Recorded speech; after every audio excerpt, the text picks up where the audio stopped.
Welcome back to Gomathi's kitchen. நம்ம இன்னைக்கு பார்க்க போறது நல்ல ஒரு ஹெல்த்தியான வாழைத்தண்டு சூப் எப்படி செய்யலாம்னு பார்க்கலாம். கோமதிஸ் கிச்சனை சப்ஸ்கிரைப் பண்ணாதவங்க சப்ஸ்கிரைப் பட்டனை ப்ரெஸ் பண்ணுங்க. உடனுக்குடனே அப்டேட் பண்ணணும்னா பக்கத்தில் இருக்க பெல் பட்டனை மறக்காம ப்ரெஸ் பண்ணிக்கோங்க. வாழைத்தண்டு சூப் செய்யறதுக்கு தேவையான பொருட்கள் என்னென்னங்கிறத இப்போ பார்த்துடலாம். வாழைத்தண்டு நான் இன்னைக்கு ஒரு 200 கிராம் உள்ள வாழைத்தண்டு வாங்கியிருக்கேன். பட் 200 கிராம் இருக்கும். பட் அந்த சைடில் இருக்க நாரெல்லாம் எடுத்துட்டோம் அப்படின்னா அது பாதி வெயிட் கம்மியாயிடும். ஸோ 100 கிராம்னு வச்சுக்கோங்க. 100 கிராம் உள்ள வாழைத்தண்டுக்கு சின்ன வெங்காயம் தான் இது நல்லா இருக்கும். நான் இன்னைக்கு ஒரு 10லேருந்து 15 சின்ன வெங்காயம் எடுத்திருக்கேன். இதில் கொஞ்சம் பூண்டு அதிகமாகவும் இஞ்சி ரொம்ப சின்ன பீஸாக எடுத்து ரெண்டையும் நசுக்கி எடுத்து வச்சுக்கோங்க. அப்போ தான் டேஸ்ட் நல்லாயிருக்கும். கருவேப்பிலை கொஞ்சம் அதிகமாக எடுத்துக்கலாம். மற்ற சாமான்கள் பார்த்திங்கன்னா மஞ்சள் தூள் ஒரு 1/2 டேபிள் ஸ்பூன், சீரகம் 1/2 டேபிள் ஸ்பூன், மிளகு 1 டேபிள் ஸ்பூன். இதுக்கு கொஞ்சம் போல் திக்கனிங் கொடுக்கறதுக்காக நான் இன்னைக்கு துவரம் பருப்பு எடுத்து வச்சுருக்கேன். துவரம் பருப்பு ஒரு 2லேருந்து 3 டேபிள் ஸ்பூன் எடுத்துக்கோங்க. அதை வேக வச்சு ஆட் பண்ணிக்கலாம். உப்பு தேவையான அளவு, எண்ணெய் சிறிதளவு. இது எல்லாம் தான் நம்ம இன்னைக்கு வாழைத்தண்டு செய்ய தேவையான பொருட்கள். இதை வச்சு நம்ம இப்போ எப்படி செய்யலாங்கிறத பார்க்கலாம். வாழைத்தண்டு கட் பண்ண போகிறதுக்கு முன்னாடி ஏன்னா கட் பண்ணி அதில் போடணும். இதில் போட்டோம் அப்படின்னா அது கருக்காது. அதுக்கு ஒரு 2 டேபிள் ஸ்பூன் போல் தயிரை ஊற்றிட்டு நல்லா இதை கரைச்சி தயிர் தண்ணியாக ஆக்கிக்கோங்க. தண்ணியாக இதை நம்ம வாழைத்தண்டை கட் பண்ணி போட்டோம் அப்படின்னா வாழைத்தண்டு கருக்காமல் இருக்கும். அதுக்காக இதை ப்ரிப்பேர் பண்ணுறது. வாழைத்தண்டு பார்த்தீங்க அப்படின்னா சைடில் நான் திக்காக இருக்கிறது மட்டும்தான், நடுவில் திக்காக இருக்கிறது மட்டும்தான் தண்டு. சைடில் இருக்கிறதெல்லாம் நார் பகுதி. அதை நம்ம சமைக்கக்கூடாது. அதனால் இதை கட் பண்ணிங்க அப்படின்னா ஒரு படல் மாதிரி எடுத்துக்கும். அந்த மாதிரி எடுத்துச்சு அப்படின்னாலே அது குக் பண்ணக்கூடாது. ஒரு சைடு உள்ளே போயிட்டீங்க அப்படின்னா அந்த மாதிரி உங்களுக்கு படலாக எடுக்க முடியாது. ஸோ அந்த தண்டை நீங்கள் சமைக்க யூஸ் பண்ணலாம். எனக்கு இங்கே யூஎஸ்லலாம் பார்த்தீங்கன்னா கொஞ்சம் நம்ம முத்துன தண்டு மாதிரி தான் கிடைக்கும். நம்ம ஊர்லலாம் ரொம்ப இளந்தண்டும்பாங்க. நார் கொஞ்சம் கம்மியாக இருக்கும். பட் டேஸ்ட் ரொம்பவே நல்லாயிருக்கும். பட் நாங்கள் இது சூப்பு செய்கிறதுக்கு ரொம்பவே நல்லாயிருக்கும். அதை எப்படி செய்யலான்னு பார்க்கலாம். இந்த மாதிரி கருப்பாக உள்ள பகுதியெல்லாம் எடுத்தாலும் பார்த்தீங்கன்னா திக்காக இருக்க பகுதி மட்டும்தான் நம்ம இன்றைக்கி சமைக்க போகிறோம். ஃபஸ்ட்டு அதில் பார்த்தீங்கன்னா கட் பண்ணோன்னே நார் அதிகமாக வரும். அந்த நாரை இந்த மாதிரி விரல் வச்சு எடுத்துட்டிங்க அப்படின்னா எல்லாத்தையும் அப்படியே எடுத்துருவோம். நம்ம இப்போ 2 சைடுமே கட் பண்ணது அந்த தண்டில் ஒட்டியிருக்கிறது எல்லாத்தையுமே கட் பண்ணதெல்லாம் எடுத்துடலாம். நீங்கள் கொஞ்சம் எவ்வளோ தூரம் உங்களால் மெல்லிஸாக கட் பண்ண முடியுமோ அந்த மாதிரி சர்க்கிளாக கட் பண்ணிக்கோங்க. ஸோ அப்போ தான் நம்ம இந்த நாரை ரிமூவ் பண்ணுறதுக்கு ஈஸியாக இருக்கும். ரொம்ப இளந்தண்டு அப்படின்னா இது வரது கொஞ்சம் கம்மியாக இருக்கும். டேஸ்ட் பார்த்தீங்கன்னா கொஞ்சம் நல்லாயிருக்கும். எனக்கு இங்கே யூஎஸில் கொஞ்சம் திக்கான ரொம்ப கொஞ்சம் முத்துன தண்டு தான் கிடைக்கும். பட் எனிவே அதை வச்சு சமைக்கலான்னு சமைச்சிட்டு சாட்டுறேன் உங்களுக்கு. இந்த மாதிரி சர்க்கிளாக கட் பண்ணதுக்கு அப்புறமா நம்ம நடுவில் கட் பண்ணி பொடி பொடியாக ஸ்கொயராக கட் பண்ணி நம்ம அந்த கலக்கி வச்சுருக்க தயிர் தண்ணியில் போட்டுருவோம். இப்போ நீங்கள் எவ்வளோ பெரிய பீஸாக கூட போட்டுக்கலாம். ஏன்னா நம்ம இதை குக்கரில் வேக வச்சுட்டு இதை நம்ம மிக்சியில் அரைக்க போகிறோம். இப்போ நான் எல்லா வாழைத்தண்டுமே இந்த மாதிரி கட் பண்ணி தயிரில் போட்டு வச்சுருக்கனால உங்களுக்கு கருக்கவும் இல்லை. இப்போ நம்ம குக்கரில் நம்ம எடுத்து வச்சுருக்க துவரம் பருப்பை ஒரு 2 தடவை கழுவிட்டு அதை நீங்கள் குக்கரில் கொஞ்சம் தண்ணி ஊற்றி நம்ம அதெல்லாம் சேர்த்து வேக வச்சிடலாம்.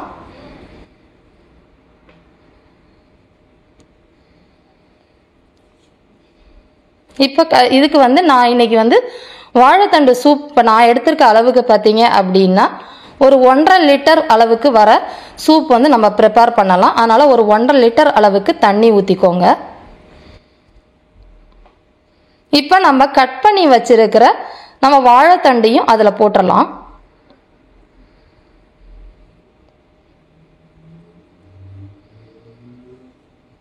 இதில் நான் கொஞ்சம் நம்ம எடுத்து வச்சிருக்க மஞ்சள் தூளையும் ஆட் பண்ணிக்கோங்க.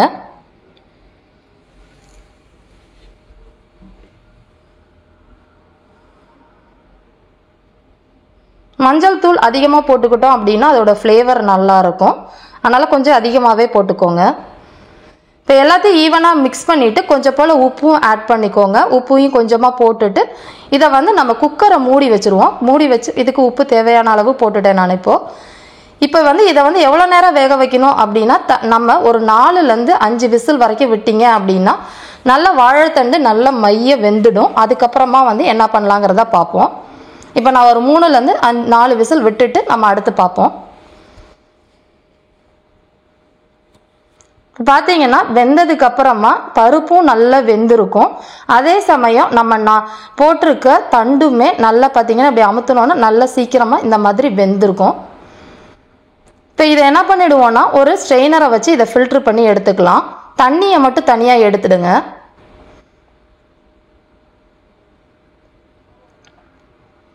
இப்போ பார்த்தீங்கன்னா அந்த பருப்பும் தண்டும் வேக வச்ச தண்டும் இருக்குது. தண்ணியை வடிகட்டிட்டு இதை வச்சுருங்க. இதை அடுத்து நம்ம சூப்புக்கு யூஸ் பண்ணுவோம். இப்போ இதை வந்து ஒரு மிக்சி ஜாருக்கு மாற்றிக்கலாம். நம்ம அந்த தண்டையும் பருப்பையும் இப்போ பார்த்தீங்கன்னா இதை வந்து கொஞ்சம் போல் தண்ணி விட்டு நல்ல நைஸாக பேஸ்ட் மாதிரி அரைச்சி எடுத்துகிட்டு வந்துடலாம்.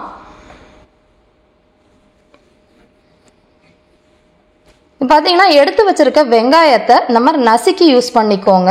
நசுக்கினோம் அப்படின்னா டேஸ்ட் நல்லாயிருக்கும். பெப்பரையும் பவுடர் ஆக்கி எடுத்து வச்சுக்கலாம். இப்போ பார்த்தீங்கன்னா நான் இந்த மாதிரி நல்ல பேஸ்ட் மாதிரி அரைச்சி எடுத்துகிட்டு வந்துட்டேன். பட் இருந்தாலும் அந்த நார் மாதிரி இருக்கிறது இருக்கும். அதனால் ஒரு 2 கப் அளவுக்கு நான் தண்ணி ஊற்றிருக்கேன். அதில் தண்ணி ஊற்றி இதை நல்லா மிக்ஸ் பண்ணிவிட்டு இப்போ இதையும் வடிகட்டியை வச்சு வடித்து எடுத்துடலாம்.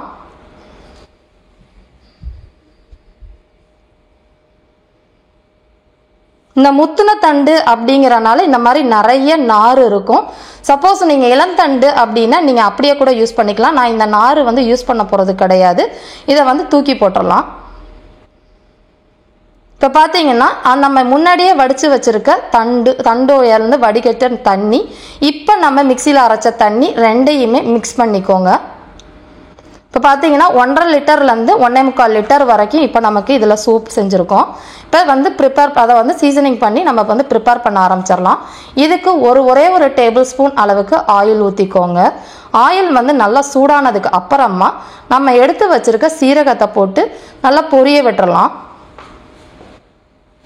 சீரகம் வந்து நல்லா வெடித்து பொரியணும். அப்போ தான் அதோட ஃப்ளேவர் நல்லாயிருக்கும்.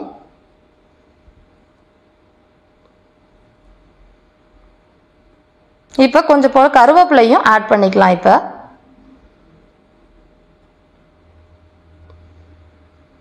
கருவேப்பிலையும் நல்லா பொரிஞ்சுது அப்படின்னா அதோட ஃப்ளேவர் நல்லா கிடைக்கும். இப்போ நம்ம இடித்து வச்சுருக்க சின்ன வெங்காயத்தையும் போட்டுடலாம். போட்டு அது நல்லா ஓரளவு நல்லா சாஃப்டாக வர அளவுக்கு நல்லா வதக்கிக்கோங்க. இடித்தனால ஒரு மாதிரி பச்சை வாசனை அடிக்கும். அந்த பச்சை வாசனையும் போயிடணும். இதில் கொஞ்சம் போல் உப்பு போட்டு வதக்குனீங்க அப்படின்னா சீக்கிரமாக வதங்கிடும். அதனால் கொஞ்சம் உப்பு போட்டுக்கலாம்.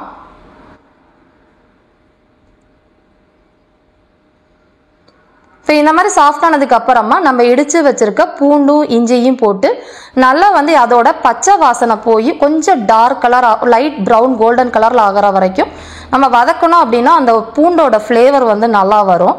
ஸோ அந்த மாதிரி வதக்கி எடுத்துக்கலாம். இப்போ பார்த்தீங்கன்னா தெரியும் லைட் கோல்டன் கலராக நம்ம பூண்டு வந்து வதங்கியிருக்கு. அந்த வாசம் வந்து ரொம்பவே நல்லாயிருக்கும் இந்த சூப்புக்கு.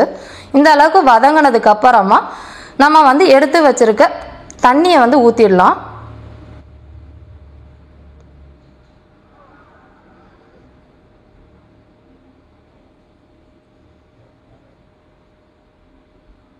இது ரொம்ப சிம்பிளாக செய்யக்கூடிய சூப் இது. இப்போ பார்த்தீங்கன்னா இதை வந்து ஒரு 5லேருந்து 10 நிமிஷம் நல்லா பருப்பு தண்ணி நம்ம இப்போ தாளித்த சாமான்கள் பூண்டோட ஃப்ளேவர்லாம் இறங்குறதுக்கு ஒரு 10 நிமிஷம் நல்லா வந்து இதை கொதிக்க விடலாம்.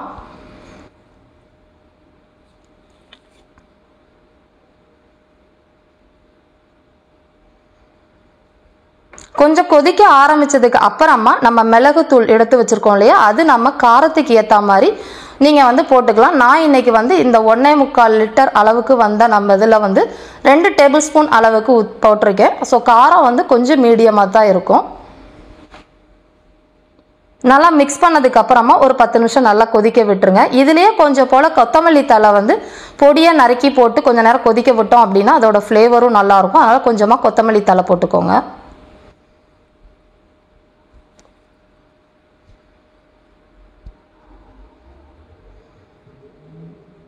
இது ரொம்ப குயிக்காக செய்யக்கூடியது. நான் இன்னைக்கு வந்து இதில் எலும்பிச்சம்பழம் ஜூஸ் வந்து ஆட் பண்ணலை. உங்களுக்கு தேவைப்பட்டால் சர்வ் பண்ணுறப்ப லெமன் ஜூஸ் வந்து கொஞ்சமாக ஆட் பண்ணிக்கோங்க. இப்போ பார்த்தீங்கன்னா நல்லா கொதிக்க ஆரம்பிக்குது.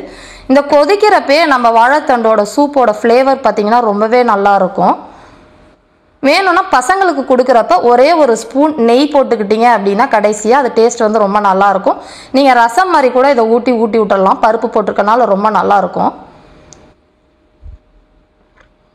இந்த டைமில் உப்பு செக் பண்ணிக்கோங்க, தேவைப்பட்டால் ஆட் பண்ணிக்கோங்க. நம்ம ஏற்கனவே உப்பு ஆட் பண்ணோன்னா எனக்கு சரியாக இருந்துச்சு, அதனால் ஆட் பண்ணலை.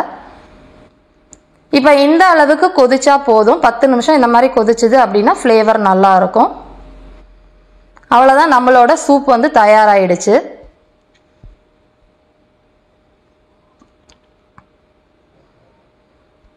இதை நீங்கள் ஆஃப் பண்ணிவிட்டு சர்வ் பண்ணிடலாம்.